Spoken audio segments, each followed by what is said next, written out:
chamado The Last Waltz, que documenta um concerto final dos The Band, que é uma banda desse período, bastante conhecida, que trabalhou com o Bob Dylan anteriormente e com outros, que decidiram juntar-se para um concerto de despedida, e o Martin Scorsese documentou tudo e depois fez um filme.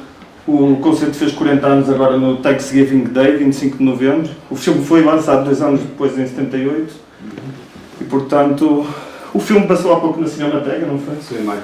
Relativamente pouco tempo. Em maio. Penso que tu conheces bem o filme e a música também.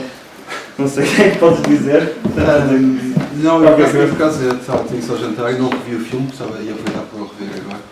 Já vi o filme, o filme passou em maio na Cinemateca, de facto, no ciclo que dedicámos ao Bob Dylan, à relação do Bob Dylan com o cinema. O Bob Dylan é um dos pontos altos do filme, ele aparece no final.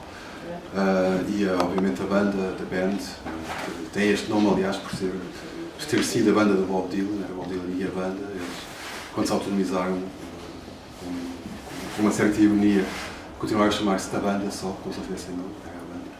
Começaram a chamar The Hawks, como a sim, como também acompanharam. Exatamente, sim. O que é que eu posso dizer do filme? Não sei, eu acho que podemos falar melhor do filme depois, até depois de ter refrescado a memória. Mas que, sei lá, duas coisas de contexto muito rápidas. Por um lado, frisar que a história do moderno documentarismo americano, sobretudo a seguir ao Direct Cinema dos anos 60, depois podemos falar um bocadinho mais aprofundadamente sobre isto e explicar melhor isto, mas tem uma relação que não foi completamente premeditada, aconteceu muito pelas circunstâncias, uma relação muito forte com a música popular, com a música rock, dizendo assim, para simplificar. Os filmes de Penny Baker com o Bob Dylan, depois os filmes dos irmãos Mason com os Beatles ou com os Rolling Stones no final da década de 60, o próprio Woodstock, também no final dos anos 60. Portanto, houve sempre é um pouco como se a energia da música rock, a energia da música popular, aquela enorme força do momento, fosse qualquer coisa particularmente detalhada para ser filmada pelo documentário e pela leveza que a tecnologia permitiu ao documentário durante essa década de 60. As câmeras mais leves, a possibilidade de gravar o som direto, etc. Portanto, há essa relação muito forte. O Scorsese aparece no genérico do Woodstock. Portanto, isto é um filme como disse o Zé, isso foi filmado em 76, o filme saiu em 78, portanto, é filmado em 76. O Woodstock é um filme de 69, penso eu, se não estou a enganar as contas. Se vocês virem o Woodstock, o Martin Scorsese, que na altura não era absolutamente nada conhecido, não tinha assinado nenhuma longa-metragem, aparece no genérico do Woodstock. Eu já não lembro se ele é um dos cameramen ou se trabalhou na montagem, já não sei. Mas aparece nesse genérico sem qualquer destaque, é apenas mais um nome entre muitos outros nomes, porque ele obviamente não era ainda ninguém minimamente conhecido. Mas a relação do Scorsese com este tipo de música, com esta música, é também muito forte, está em todos os filmes dele, dos mais antigos aos mais recentes. Houve sempre muita música nos filmes dele e ouve-se quase como se fosse a batida cardíaca dos filmes. A maior parte das vezes, estou a pensar em filmes como o Mean Streets ou como o Goodfellas, dois filmes que têm 20 anos de diferença entre eles, mas a música é usada de maneira muito semelhante. É como se ela fosse uma espécie de ruído fundo, é como se fosse. Não encontro melhor imagem do que esta, como se fosse a batida cardíaca do filme. É uma coisa que está lá, não para a gente ouvir propriamente, mas para a gente sentir. E ele sempre serviu disso. Portanto, há uma relação dele muito forte com a música desde sempre. O The Last Waltz, quando ele o filma, é numa altura em que ele está também muito interessado, não quer dizer que depois tenha deixado de estar, mas nessa altura estava particularmente interessado na ideia do cinema musical, da ideia da música de um cinema alimentado pela música e pela musicalidade, não só em termos daquilo que se ouve, mas também coreográficos. É a altura em que ele está a preparar o seu filme musical mais evidentemente musical, New York, que é um filme de 77 e que é uma referência direta ao musical enquanto género, que é, como se sabe, um género com uma tradição muito forte cinema americano. E eu penso que neste filme isso se vê, porque é um filme todo, como sabem, é um registro de um só concerto, de uma só noite, num só espaço, num palco. E é um filme muito atento no trabalho de câmara, sobretudo ao bailado, digamos assim, que se passa no palco, aos movimentos dos músicos, ao ritmo, que não é apenas musical, é também visual. E acho que isso, pela minha memória, isso passa muito bem no filme e é, de um ponto de vista cinematográfico, se quiserem, um dos seus pontos mais interessantes. E acho que para já, acho que não preciso dizer mais nada. Falamos depois do filme. O Adolfo, penso que conhecem, aqui do Braga, não sei qual é a tua relação com o filme ou com os músicos. Eu posso apenas dar uma pequena. Acho que o mais importante é falar no fim, depois de todos termos visto o filme. Eu já não vejo o filme desde a sua estreia, portanto, desde 78, salvo erro, portanto, quase 40 anos. O Bob Dylan já todos conhecem, efetivamente é a personagem principal deste filme a seguir aos The Band. The Band era a banda de Bob Dylan, essencialmente conhecida como a banda de Bob Dylan. E depois aparece uma ata de isto era, supostamente era o concerto de finalização do The Band, acabou por não ser exatamente assim, mas como tal, os The Band convidaram uma ata de artistas de topo da época, portanto, dos anos meados, finais dos anos 70, sobretudo artistas, sobretudo essencialmente artistas americanos. Há uma exceção que é o baterista dos Beatles, os outros são todos americanos ou canadianos.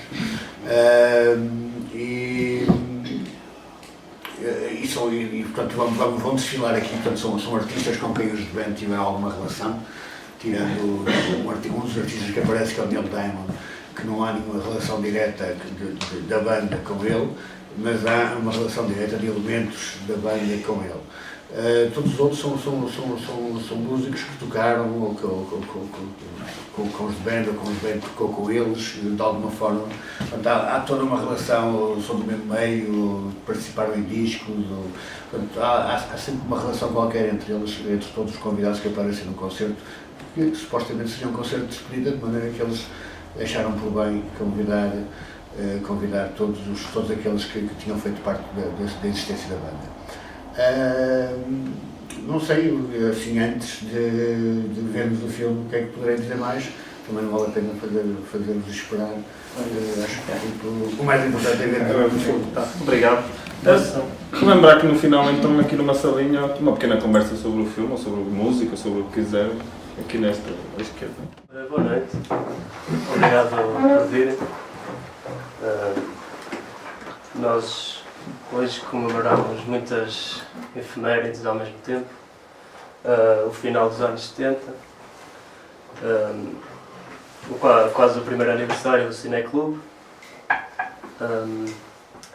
A velha foi condecorada há pouco tempo no Teatro Circo. Agradeço a presença dos convidados, o Luís Miguel Oliveira, se calhar começava por perguntar ao Adolfo impressões novas na revisão da última volta. Não houve, há 38 anos que eu não vi o filme e acho que me lembrava basicamente de tudo, ou pelo menos em termos de impressões gerais, não houve assim novidade nenhuma. Houve dois pormenores que eu reparei. A diferença de escala de palco dessa época para os palcos que se usam hoje era aquilo a pessoa ver o filme, aquele palco é um palco minúsculo. Hoje em dia aqueles palcos são de pequenos clubes, sobretudo para um concerto desta envergadura, com personalidades que na época já eram personalidades enormes. Um concerto de despedida que comemorava o fim de uma carreira de uma banda também mítica já na época. não se usava nunca se pensaria em usar o palco daqueles, né? Aquilo é um palco de bandas de explorar os primeiros passos. Hoje em dia, na época, não. Portanto, há uma grande diferença de escala a esse nível. Presumo que aqui no filme não se tem essa percepção, porque o som já não é o som do ao vivo, é o som do filme. Mas presumo que também a nível de som a diferença seria também abismal de hoje para a época. Basta lembrarmos que não tinha sido há muito tempo, 10 anos antes, que os Beatles tinham deixado de tocar ao vivo porque não se conseguiam fazer ouvir face aos direitos da assistência. Né? Portanto, quando a música amplificada fica abafada pela voz humana, ainda aqui em multidão, diz muito sobre a capacidade de sistemas de som dos PAs da época. Portanto, hoje também seria um outro som, certamente, que não aquele que foi gravado, embora isso não seja perceptível, porque o som que ouvimos é o som do filme. Outra coisa que eu já não me lembrava é que havia duas cenas que eu tive fora das entrevistas, que não eram passadas no palco. O concerto da Emmylou Harris, e depois o concerto final com o tema A Última Valsa, são fora do cenário, são em estúdio. Estive a ver no genérico final, não sei se aquilo seria o estúdio MGM ou seria também o ballroom onde foi tocado o concerto, mas ainda um soundcheck, ou ainda com o palco por montar, não faço ideia, não consegui chegar a nenhuma conclusão a esse nível. Mas o espaço não é o mesmo, digamos, mesmo que seja o mesmo espaço, mesmo fisicamente, não é o mesmo acontecimento, não é o mesmo espaço-tempo. De resto, a ideia que eu tinha do filme, ainda que pudesse estar mais ou menos nebulosa em alguns pormenores, veio-se a confirmar. Eu no início tinha dito que só havia um músico não americano no filme. É mentira, há muitos mais. Ingleses e irlandeses são uma cheia deles. Luís, falaste do New York, Scorsese, da questão da música, da carreira de músico, do que há para trás no cinema americano. O Star is Born, acho que também se relaciona com este filme um bocado. Queres falar um bocado sobre isso? Esse assunto é tão vasto que é difícil falar qualquer coisa para escutar em 5 minutos.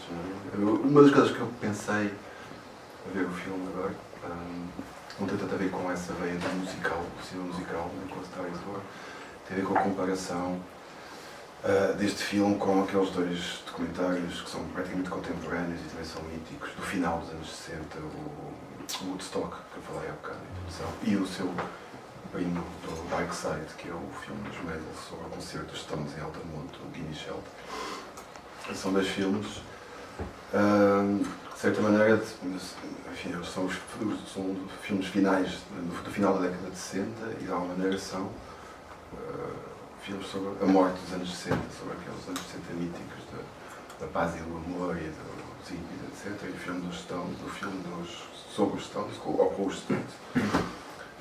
De alguma maneira é mesmo o túmulo, não é? Em que toda aquela década do Flower Power, das canções de amor, da paz, etc., descamba na maior violência possível. E eu estava a ver este filme agora e a pensar que este concerto foi só 6 ou 7 anos depois disso, mas parece que passou muito mais tempo, porque é um filme de uma paz imensa e de uma seriedade imensa.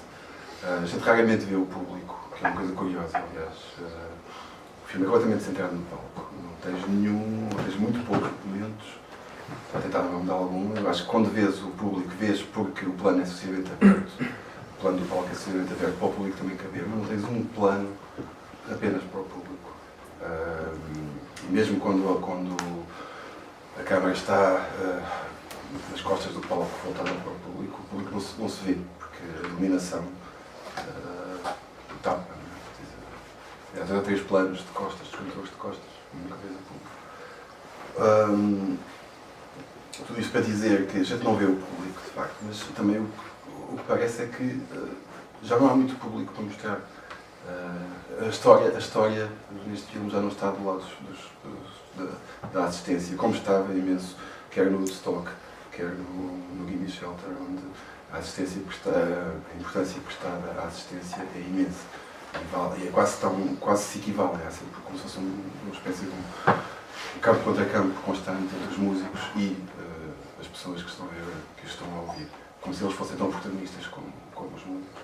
E neste caso, parece que já estamos para além dessa história, estamos quase na abstração, só importam aqueles músicos, só importa aquilo que se passa no palco, a música, o trabalho deles, porque isso é muito importante, em última análise, como acontece muitas vezes com os filmes de músicos, mas neste caso acho que é mesmo muito isso. É um filme sobre o trabalho dos músicos, a maneira como ele filma, como se demora nos rostos, como se demora na concentração estampada nos rostos, nos gestos, na organização. Eu gosto muito daqueles planos em que eles comunicam entre eles, quer seja durante as músicas, seja nos intervalos, aquele entendimento. Vê-se muito bem o trabalho dos músicos e eu acho que o filme é sobre isso. E para tentar voltar ao princípio do raciocínio, aquilo que agora mais me tocou é esse lado quase abstrato. É como se não existisse mais nada senão aqueles músicos daquele palco tocar aquelas canções e o mundo ficasse em abstrato, não aparecesse, não contasse para isto. Deixa-me completar. Com outras considerações ao lado, mas de qualquer maneira completa aqui alguma coisa. Eu estava a ver o filme e estava a pensar em duas coisas. Primeiro, estava a fazer, em termos de filme não tem nada a ver, mas em termos de ambiente surgiram algumas coisas, que é o filme, que é o concerto para Bangladesh, organizado pelo George Harrison em 72, 73, por aí, ou 74, por aí. Portanto, primeira metade dos anos 70, portanto, pouco antes deste filme, no Madison Square Garden em Nova York. E há aqui alguma comparação, porquê? Porque também é um filme de convidados. Porque também é um filme muito centrado sobre o palco e as relações com os convidados, as relações é toda sobre uma determinada geração, que é esta geração também deste filme. E outra coisa que também está relacionada com isto, que eu estava a pensar, este filme foi filmado, este concerto aconteceu em 76. Em 76 nós vimos aqui uma determinada música, um determinado rock and roll, que é o rock and roll ainda muito marcado pelos seus dois géneros basilares, que é o country e o blues. E esta geração é toda essa geração que vem dos anos 60, portanto vem dos hippies, são os superstars que saíram do movimento hippie, e era o fim da época delas. Desta geração que aqui está, só houve dois, três nomes que perduraram até os dias de hoje com mínimo de estatuto impecável. O Bob Dylan na época estava na fase religiosa católica, portanto estava de alguma forma com uma imagem generalizada pública e de crítica. O Neil Young estava numa espécie de limbo, mas é das poucas personagens desta época que apareceram neste concerto que no momento seguinte vai surgir com uma boa imagem, com uma imagem de respeitabilidade face à nova geração. E quando eu digo a nova geração, o que é que eu estou a dizer? 76, nos Estados Unidos, em Nova Iorque e na Inglaterra, estava em ebulição um novo tipo musical, uma nova geração que chegava à frente no rock and roll, que era o punk. Uma revolução completa que varreu toda esta geração anterior e, sobretudo, algumas outras excrescências que não estavam aqui. Talvez o Neil Diamond fosse uma dessas excrescências, dos que estavam aqui, talvez fosse o mais próximo dessas excrescências. De toda esta geração que aqui aparece, apenas o Neil Young foi uma personalidade que foi venerada por essa geração punk. Foi o único. Todos os outros são muito próximos de uma geração que de repente ficou has-been. Uma imagem diferente da que temos hoje. Mas na época, 77, 78, eram has-beens, nitidamente, tirando o Neil Young. O filme foi filmado em 76, portanto estava a eclodir essa revolução musical e é apresentado, é exibido pela primeira vez em 78. Ou seja, já essa revolução musical tinha acontecido e já estava uma nova geração no poder musical, digamos. Portanto, é um filme de charneiro. Eu estava a ouvir aquelas entrevistas entre as atuações. Estava a ouvir o Robbie Robertson a dizer que tinha a sensação, vinha a propósito do fim dos The Band, mas vinha a propósito também disto. Tinha a sensação de que tinha chegado ao fim de uma época. E este filme acaba por celebrar, mais do que o fim dos Band, acaba por celebrar efetivamente o fim de uma época. É nitidamente um acaso, uma premonição, mas é o fim de uma época que este filme celebra. Sim, engraçado porque o Neil Diamond toca mesmo a seguir aos da banda estarem a falar dos anos 60. Ele começa a Dry Your Eyes e não sei o quê. O Neil Diamond, Chorar a fim. o Neil Diamond era um daqueles compositores que vinham dos anos 50, que fazia parte de uma espécie de escritórios de escritores de canções em Nova Iorque. Tim Panelli. E o Neil Diamond era um desses personagens que quando começaram a aparecer nos anos 60 os songwriters, os Bob Dylan, os Neil Young, etc., aquelas pessoas que atuavam e escreviam as suas próprias canções, eles perderam um bocado a sua razão de existir. De maneira viraram-se para as canções, o Neil Diamond, o Carl King, etc., viraram-se eles próprios a interpretar as suas próprias canções. O Neil Diamond fazia parte de uma geração anterior à própria geração da maior parte destes músicos, de todos os outros músicos que estavam neste concerto final dos Band. Portanto, era um personagem que vinha repescado de trás, o seu universo é um universo repescado de trás. Não é? Aliás, foi onde o Lou Reed também começou. Luís, queres situar este filme na obra do Scorsese? Que lugar é que achas que tem? Bem, como logicamente é fácil. Mas ele estava no processo um bocado... Entre o Taxi Driver e o New York. O que também não deixa de ser curioso, porque entre este filme e o Taxi Driver, que é praticamente contemporâneo, né? Aliás, o Taxi Driver, se não me engano, estreou em 76, no ano em que isso foi filmado. Portanto, cronologicamente é fácil. A outro nível, é mais complicado, porque nós sabemos, vamos repetir, o Scorsese e a música é uma relação desde o princípio. Ele tem, na altura não, hoje em dia passaram 40 anos, tem vários filmes diretamente ligados com a música. Tem o musical, que apontou no New York, mas depois voltou a fazer filmes de concerto, com os Stones, por exemplo, aquele Shine a Light de há uns menos de 10 anos, penso eu, que era bastante decepcionante comparado com isso. Tem aqueles documentários sobre músicos, o famoso documentário sobre o Bob Dylan, sobre o George Harrison, julgo que agora me está a escapar mais um. Portanto, a relação com a música... Tem o filme com os Rolling Stones, sim.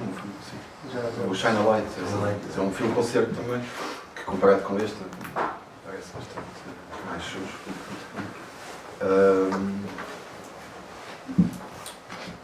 Portanto, este não aparece como um acidente ou como uma bizarria na obra do Scorsese, até por causa de tudo isto, ou sobretudo por causa de todo este trabalho posterior que ele fez com músicos e com música, mas eu vejo estes e os outros filmes que ele fez com este universo como uma espécie de, até por sabermos da relação que ele tem com a música nos outros filmes, como uma espécie de recreio quase. São filmes em que ele que se dedica a uma das suas paixões, para além do cinema, a música, e que faz como se fossem pequenas homenagens a pessoas que ele admira, e aqui parece-me evidente que ele tem uma grande admiração por estes músicos, por esta banda e pelo universo que eles representam.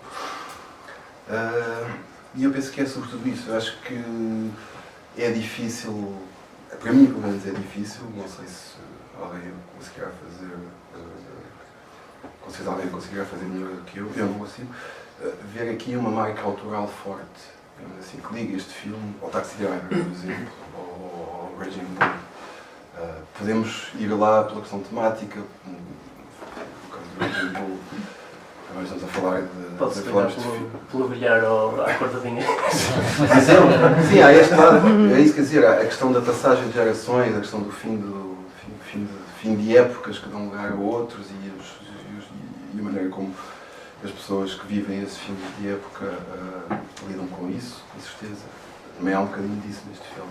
Não parece que seja o mais importante numa perspectiva autoral. Eu penso que é mesmo, são filmes de... Este é um filme de devoção, eu acho. É um filme de prazer pessoal, de filmar uma coisa que eu gosto muito e depois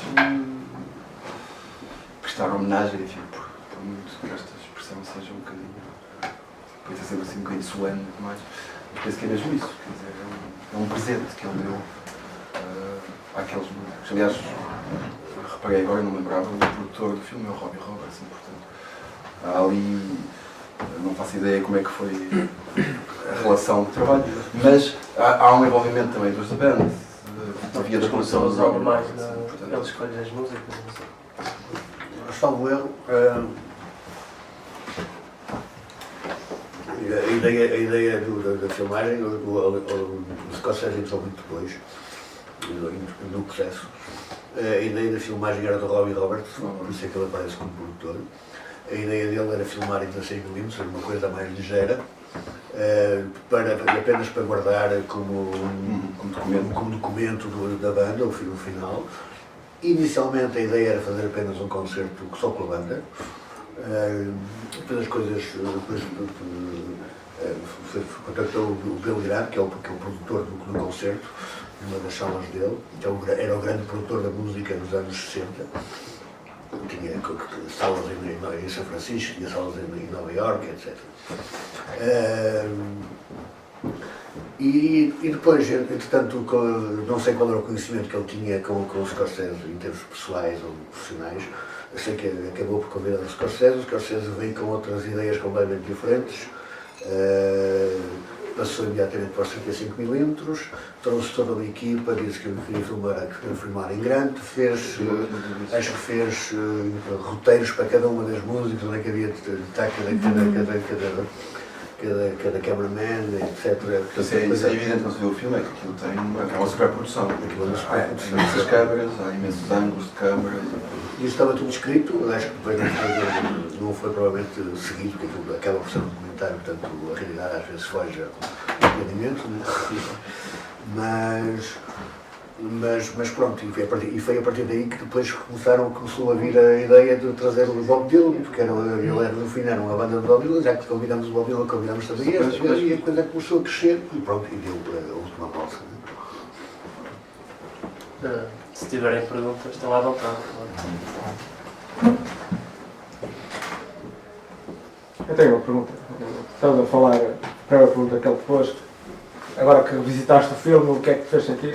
Eu faço a pergunta ao contrário, o que é que te fez sentir a 30 e... Quando é que foi? 38. Nessa altura, como músico, no ponto da... Eu não era músico nem eu. Pois, exato.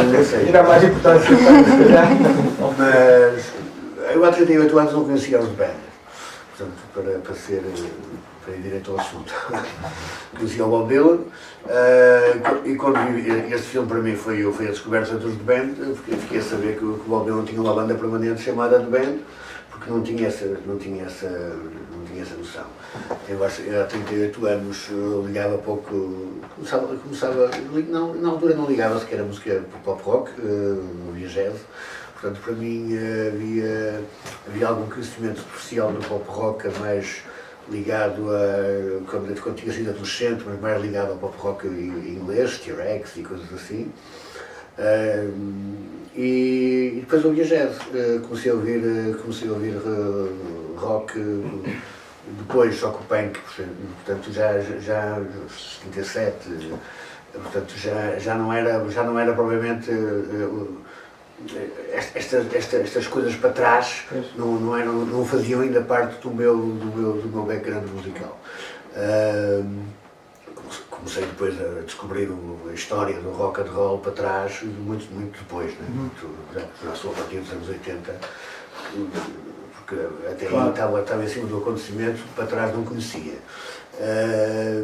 E, portanto, a minha descoberta dos band foi o Last Waltz. Portanto, para mim foi uma descoberta de uma faceta. Eu na altura não conseguia fazer a análise que faço hoje, de que era o fim de um ciclo, de uma geração musical, etc. Para mim não, era chinês isso. Não conhecia nada do que estava para trás. Tinha um investimento de nomes soltos, não os conseguia ligar entre eles, portanto não conseguia sequer pensar a coisa como uma continuidade, como um todo, como uma evolução e com os seus saltos, com os seus retrocessos, etc. Foi um chamariz? Era um filme de Martin Scorsese. O Scorsese já tinha na altura já tinha saído o Taxi Driver, que eu tinha gostado muito. De maneira que acho que, já não lembro exatamente, mas acho que foi mais isso que me levou à última valsa do que provavelmente o The Band, que eu não Próxima conseguia. Pois, exato. Podes fazer a nova pergunta, Luís. Quando é que descobriste o filme? Em meados dos anos 80 e comecei por ouvir o disco primeiro do que o filme. Porque havia lá em minha casa havia o disco. Era um duplo disco, se não me engano. Duplo ou triplo, não lembro. Eu tinha para aí 14 anos, 13, 14, 15, não sei. Comecei a ouvir os discos que havia lá na discoteca familiar. Discos que eram do meu pai, da minha madrasta, etc. Estudei com este. Comecei a ouvir e portanto só um bocadinho depois é que soube que havia este filme e sinceramente não me recordo a primeira vez que o vi. Eu suponho que foi numa VHS, também ainda era bastante miúdo, não sei, mais tarde do que isso, mas começou por ser a música, começou por ser o meu interesse pelo filme nasceu da música. Já a conhecia antes, já tivesse ouvido, enganei-me, mas é esta a expressão. Eu já tinha ouvido o filme antes de ver. E não recordo, é muito mais marcante para mim os momentos em que eu punha a ouvir o disco do que o primeiro momento, do que a primeira vez que vi o filme. Que tanto que não me lembro dessa primeira vez que vi o filme, mas lembro muito bem de estar com os headphones, sozinho, não há ninguém, a ouvir os vinis. Este filme é capaz de se perder um bocado na filmografia de Scorsese por ser só, para se achar que é só um documentário, mas gostava de vos perguntar se vem um trabalho narrativo lá. Eu acho que ele tenta fazer isso, consegue. Acho que há um trabalho narrativo, acho que é um trabalho para já na organização dos depoimentos. Não são apenas separadores para fazer uma pausa entre os momentos musicais. Acho que eles contam de facto uma história, e é uma história que tem uma sequência, é uma história que toca várias direções, vários aspectos do que foi não só a carreira daquela banda específica, mas que são um bocadinho exemplares do que terá sido a carreira de muitas bandas ou de muitas pessoas que viveram da música durante aquele tempo. Para além de, através disso, seguir explicitamente às dívidas de gratidão. Eles sabem muito bem de onde é que vêm. Há aqueles momentos em que eles falam do encontro com o Sonny Boy Williamson, depois eles falam do country, falam dos minstrels, portanto, todas aquelas raízes da música popular americana que, como também diz o Lee Vanell, quando se mistura tudo, isso dá o rock and roll. Portanto, através desses depoimentos, conta-se um bocadinho a história da gênese desta música, da música que os bandos tocavam, que vários dos seus contemporâneos tocaram, e a maneira como esses segmentos, como esses depoimentos são colocados, quase sempre, se não sempre, tem uma relação mais ou menos direta com a música que vai ser tocada a seguir, com a pessoa que vai tocar a seguir. Estou a tentar dar um exemplo concreto onde isso seja evidente. Eles estão a falar de serem anedota, coiotes, exatamente. Não, e é o momento em que eles estão a falar das mulheres, das mulheres nas turneiras, não sei o que, isso. Não, mas há o momento do... Não, estava a pensar quando eles falam do Sonny Boy Williams, dos blues e da música negra. A seguir aparece o Muddy Waters. Parece o Butterfield O Butterfield, Blues Band. Exatamente. E o Muddy Waters aparece a seguir. O Muddy Waters aparece Logo quando a ele seguir, fala logo a do... Aparece logo a seguir, mas quando ele fala de... ou não fala. Não aparece a seguir, logo a seguir ao Paul Butterfield. Naquela na altura parece uma história do cancioneiro americano, assim, cronologicamente. Exatamente, sim. É isso. Então, há essa narrativa também. Há essa narrativa. Yeah, eu digo, concordando com... nós chegamos ao fim deste filme e não vimos apenas um concerto, uma coisa só, não vimos apenas músicos a tocar, né? Nós saímos deste filme com uma espécie de radiografia ou de imersão num determinado ambiente, numa determinada época, não é só a parte estritamente musical, as raízes, onde é que vêm as músicas, onde é que vem o rock and roll, onde é que vem, quem são as pessoas, mas há toda uma espécie de imersão num ambiente de uma época, ou seja, aprendemos muito sobre esta época vendo apenas um concerto, um filme de um concerto, né? O que normalmente um concerto, estritamente um concerto não dá isso. Portanto, há aqui um lado documental, que é um lado narrativo, que é uma espécie de dramaturgia que nos dá estas informações todas, ou não queria dizer tanta informação, que nos dá este conhecimento todo sobre a música e sobre a época em que essa música acontece. E há uma boa expressão do final dessa época também, que é esta parte, já no final, quando o Robbie Robertson está a explicar porque é que vão parar. Porque aquilo é um estilo de vida impossível, que não se aguenta. E depois começa a enumerar os mortos. O Eddie o Elvis, a Janis, no caso não sei se ele diz o Elvis, porque em 76 o Elvis não tinha morrido, a não ser que... Não, o Elvis morreu em 77. 77. Eu não sei coisa. A entrevista é posterior ao concerto. Pode ser posterior. Porque ele fala do Elvis. Exatamente. E depois para concluir que isto é um estilo de vida impossível, podemos parar, e portanto isso também dá muito o lado. Me surpreendeu a Luísa a falar, apesar de vocês também já referiram isso várias vezes, que é um fim de ciclo, não sei o quê, mas surpreende o facto de eles serem jovens. Sim, estava a falar disso há bocado. São miúdos, mas é um nível muito imediato. 30 anos.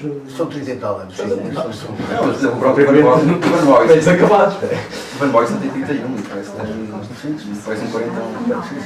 É, parece. Tem 31. Penso que esta questão para pôr agora que também se prende muito com a coisa inicialmente da diferença em relação ao Woodstock, etc.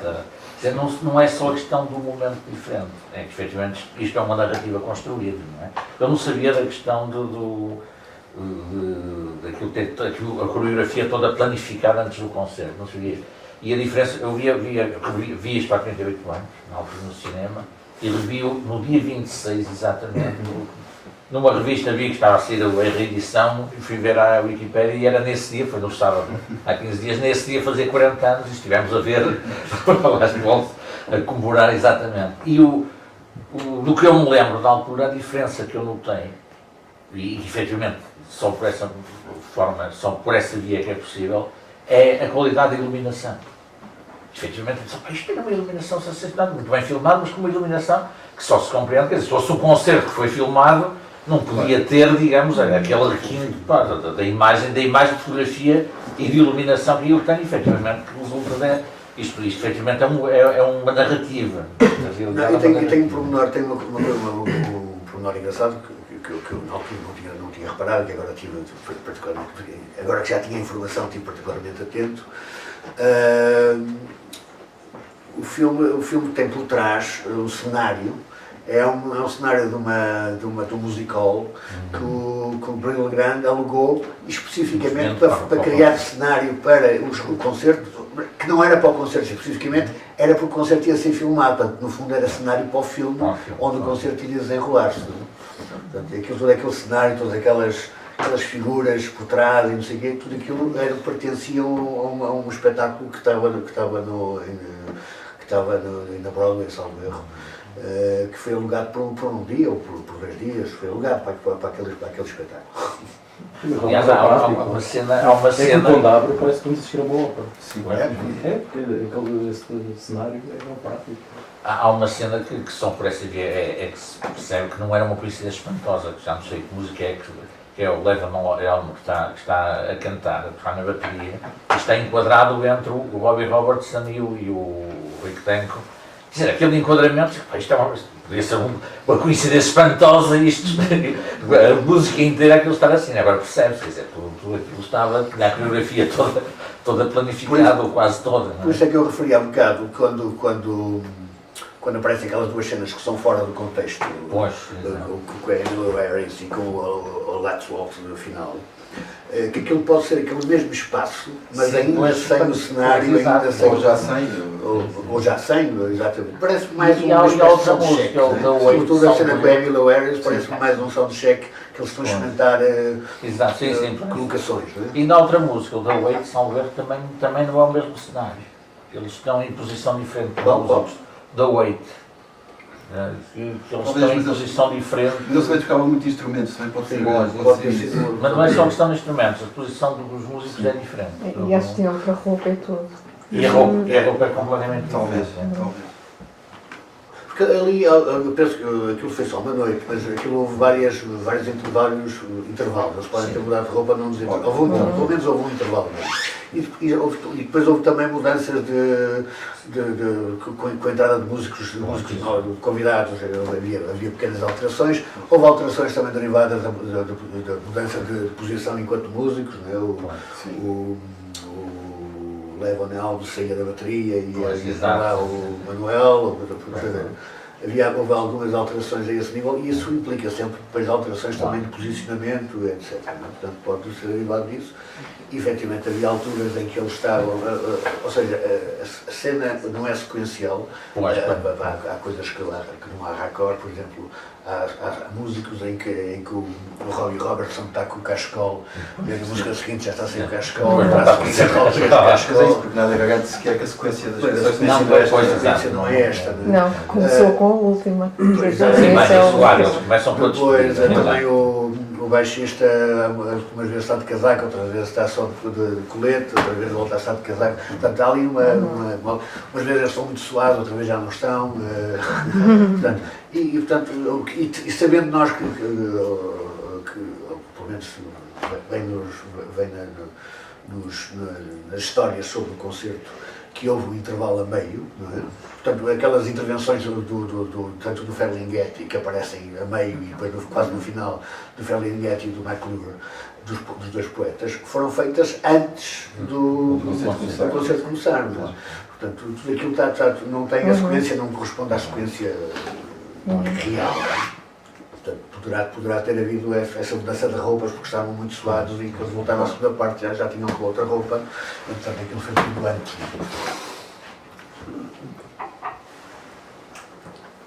Mais alguma pergunta? Só achei uma coisa engraçada, que não sei se tem a ver com isso da narração, que é eles dizerem o Pai Nosso antes do Bob Dylan entrar. Parece uma piada, isso que Pois, eu acho que sim, acho que é mais uma coisa de gozo. Da montagem, não é? Eu estava a ver o filme, não me lembrava de quando é que eu calculava que estava quase a chegar, porque já não lembrava dos outros todos, não lembrava de mais ninguém que faltasse. Mas quando apareceu o Ferlinghetti a dizer o Pai Nosso, eu pensei, pronto. Agora. Mas aquela história que o punk veio a seguir, também me lembrou muito que a seguir a isto só pode ver punk. Porque aquilo já é uma máquina tão bem montada, já se sabe que não vai falhar nada. E aquela história da distância entre os músicos e o público. Portanto, a seguir só pode ver uma coisa, mesmo tipo um regresso às raízes. Isto não era nada, isto era muito cru ainda, não é? Isto era rock quase sim, mas é uma coisa já Pronto, aquela Mas, máquina, porque- que tudo funciona, eles já sabem que aquilo não vai falhar nada. Isto é contemporâneo do rock sinfónico e britânico. Isso aí é que era uma Sim, coisa. sim, mas mesmo Não, assim. mas isso eu concordo, porque comparado com coisas que aconteceram muito pouco tempo depois disto, na altura de anos, pareceu que demorou mais tempo até chegar lá, mas visto hoje não são mais de 10 anos, mas o nível de superprodução e de aparato era muito melhor do que isto. Pensar, sei lá, se pensarmos que aquelas grandes bandas de estádio começaram nos anos 80, bandas e artistas de estádio, quer dizer, isto, neste momento ainda isto era impossível, impensável, esse grau de grandiosidade. Sim, mas os YouTube começaram com grandes, mas os YouTube começaram com grandes concertos de estádio em 82, 83. E os Stones começam por Os Pink Floyd, quando fizeram uma Guma, já tinham aquela que aparece na capa do disco, aquela parafernália toda de instrumental, que era o instrumental que eles levavam, já levavam um caminhão de tiro para o palco. Aquilo é de 69, portanto já estávamos, e os Pink Floyd eram uma das primeiras bandas de grande produção. Sim.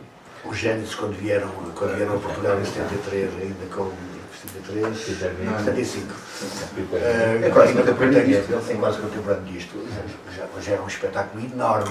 Em Cascais, Portugal nunca tinha visto um espetáculo daquela envergadura. Na altura havia poucos concertos cá, mas daquele tamanho, com aquela encenação, com aquela mise-en-scène toda, nunca tinha acontecido uma coisa dessas em Portugal. Falou-se daquilo durante anos, no concerto dos Genesis em Cascais, que era de 75, portanto, antes deste concerto. Portanto, aquele concerto que nós vimos ali do The Band é um concerto de quase de garagem. É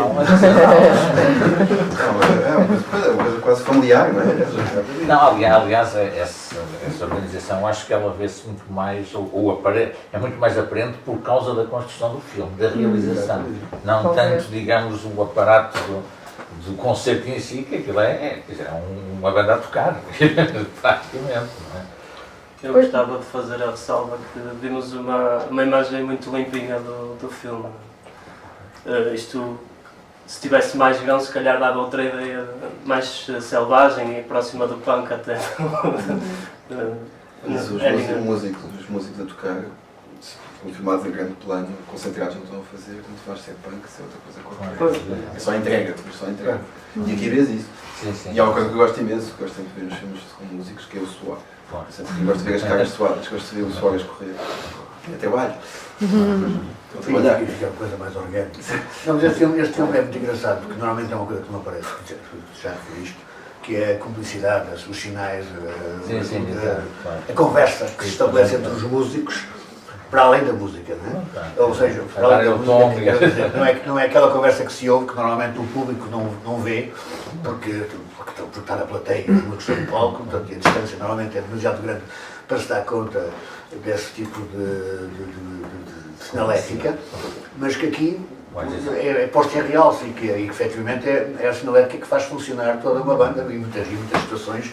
Essa sinalética é essencial para o avançar da própria música. E os olhares, a maneira como eles olham, e isso às vezes a gente vê, quer dizer, não é só neste filme que a gente vê isso, mas aqui vê-se muito bem, que às vezes o primeiro contacto visual entre dois músicos ou três músicos quer dizer alguma coisa, eles sabem o que é que estão a querer dizer com aquela maneira de olhar. Exatamente. O princípio do Baby Let Me Fall e o Dynamic é genial, porque eles trocam olhares e parece que fazem aquilo de improviso.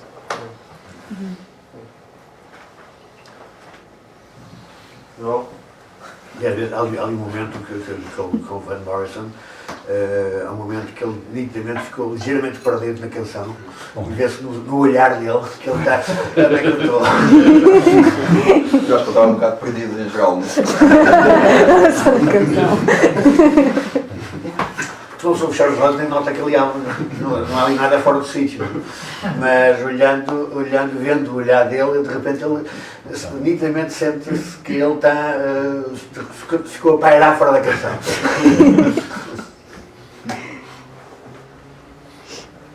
Mas fora do concerto, nota-se, a mim pareceu-me que se notava muito um cansaço. Um cansaço, total cansaço Não, defensivo. ali acho que era muita droga, sobretudo. Pode ser, mas lá está, lá está a erosão. Ali eu percebo, não é só maneiras de falar, não é só pronúncias, também um raciocínio que lá está, que tem muito a ver com drogas. Tanto que eles fazem mesmo referência aos comentários, aqueles Sim. do lado físico e psíquico. Psicótico e psicótico. É uma das anedotas. Aliás, é o que ele diz de maneira, sem dizer, de maneira figurada, quando diz que a música rock o levou a muitos sítios esquisitos, fisicamente, Dentro do espiritualmente psicologicamente. e depois acrescenta, e psiquicamente. Não, ele diz psicótico. Ele diz psicótico. Foi traduzido psicicamente. Isso aí é evidente que ele está a falar de drogas. Mas uma pessoa olha para o Neil Young, por exemplo, há ali situações do Neil Young que o Neil Young está nitidamente, parece-me... Quando está por trás da Johnny Mitchell, Houve uma altura que ele está a ver o Dylan a cantar e está todo parecido. E é uma das anedotas que não se vê no filme, porque tanto foi retocado, mas é uma das anedotas do filme, que faz parte das pequenas histórias que contam à volta do filme, é que o Neil Young tinha uma colha de coca na narina, que teve que ser retocada. Portanto, aquilo é dos 60, não é? Já 70, mas são pessoas que sobreviveram aos anos 60, portanto é normal.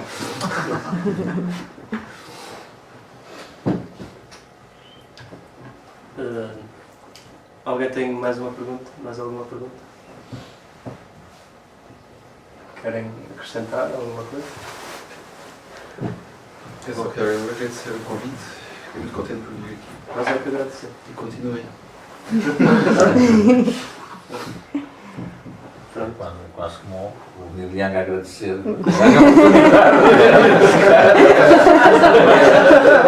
Quando é que é o Neil Young? Obrigado por deixarem participar.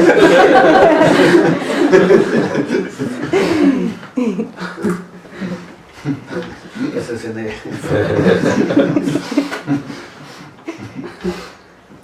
Então dá-se por encerrada a conversa. Podemos ficar aqui mais um bocadinho e beber. Tens que tocar agora a última volta. Daqui a 40 anos mesmo. Estava a comentar outra vez a Mastodon. Daqui a 40 anos. Nos 80. Qual é o próximo filme? O Caçador. Caçador? Quando é? É terça-feira. Não é muito a cá. Também só vi esse filme em 78, 71, quando saiu. Só ouvi dessa vez. Também vi nessa altura, mas fiquei sem vontade de voltar a ver.